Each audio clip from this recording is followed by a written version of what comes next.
President Biden, सबसे पहले मैं आपके गर्मजोशी भरे शब्दों के लिए आभार प्रकट करना चाहता हूं। आज हमारे रक्षा और विदेश मंत्री कुछ देर बाद 2+2 फॉर्मेट में मिलेंगे।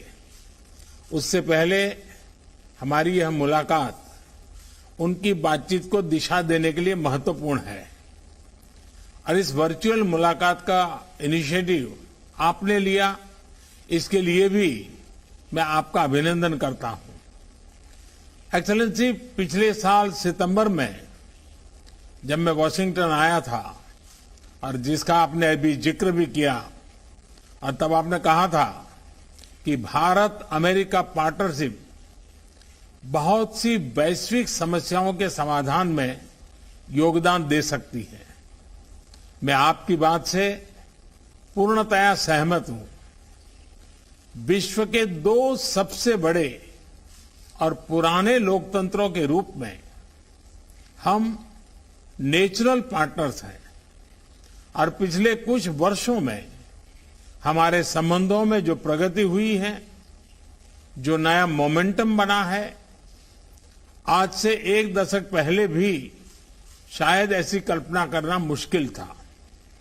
एक्सेलेंसी, आज की हमारी बातचीत ऐसे समय पर हो रही है जब यूक्रेन में स्थिति बहुत चिंताजनक बनी हुई है। कुछ सप्ताह पहले तक 20,000 से अधिक भारतीय यूक्रेन में फंसे हुए थे और इनमें से अधिकांश युवा छात्र थे। काफी मेहनत के बाद हम उन्हें वहां से सकुशल निकालने में सफल हुए। हालांकि एक छात्र ने अपना जीवन खो दिया। इस पूरे घटनाक्रम के दौरान मैंने यूक्रेन और रूस दोनों के राष्ट्रपतियों से कई बार फोन पर बातचीत की। मैंने न सिर्फ शांति की अपील की, बल्कि मैंने राष्ट्रपति पुतिन को यूक्रेन के राष्ट्रपति के साथ सीधी बातचीत का सुझाव भी रखा। हमारी संसद में भी यूक्रेन के विषय पर बहुत विस्तार से चर्चा हुई। हाल में बूचा शहर में निर्दोष नागरिकों की हत्याओं की खबर बहुत ही चिंताजनक थी।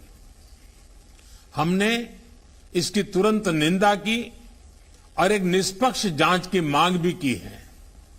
हम आशा करते हैं कि रूस और यूक्रेन के बीच चल रही बातचीत से शांति का मार्ग निकलेगा। एक्सेलेंसी, हमने यूक्रेन में सिविलियन जनता की सुरक्षा और उनको मानवीय सहायता की निर्बाध आपूर्ति पर भी महत्व दिया है और जिसका अभी आपने प्रारंभ में जिक्र भी किया।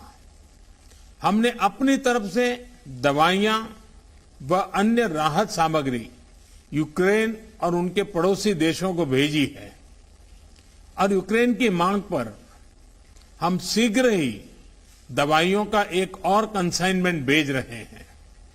एक्सेलेंसी, आपने अपने कार्यकाल के शुरू में ही एक बहुत महत्वपूर्ण स्लोगन दिया था, डेमोक्रेसी कैन डिलीवर। भारत और अमेरिका की पार्टनरशिप की सफलता इस स्लोगन को सार्थक करने का सबसे उत्तम जरिया है। इस साल भारत अपनी स्वतंत्रता की 75वीं वर्षगांठ मना रहा है और हम अपने डिप्लोमेटिक रिलेशंस की 75वीं सालगिरह भी मना रहे हैं। मुझे विश्वास है कि भारत की अगले 25 सालों की विकास यात्रा में अमेरिका के साथ हमारी मित्रता एक अभिन्न अंग रहेगी। एक बार फिर आज के आयोजन के लिए आपका बहुत बहुत धन्यवाद।